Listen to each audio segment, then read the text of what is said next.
اعوذ باللہ من الشیطان الرجیم بسم اللہ الرحمن الرحیم سامعین و ناظرین السلام علیکم ورحمۃ اللہ وبرکاتہ۔ اردو گرامر کے ساتھ آپ کی خدمت میں حاضر ہوں۔ آپ سے گزارش ہے اس چینل کو سبسکرائب کریں، یہ ویڈیو لائک کریں اور ساتھ ساتھ آخر تک یہ ویڈیو دیکھیں تاکہ آج کے عنوان کے حوالے سے تمام باتیں آپ کی سمجھ میں اچھی طرح آ جائیں۔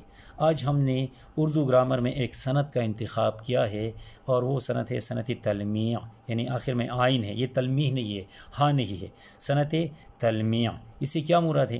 یعنی وہ کلام، شعر یا مصرع کوئی بھی ہو سکتا ہے جس کا ایک حصہ ایک زبان کا اور دوسرا حصہ کسی دوسری زبان کا ہو، صنعت تلمیع اسے کہتے ہیں۔ یعنی وہ تلمیع کہلاتا ہے جس میں ایک حصہ ایک زبان کا ہو اور دوسرا حصہ کسی دوسری زبان کا ہو۔ آپ مثال ملاحظہ کر سکتے ہیں کہ دھوپ کی تابش، آگ کی گرمی، دھوپ کی تابش، آگ کی گرمی، ربنا قنا عذاب النار۔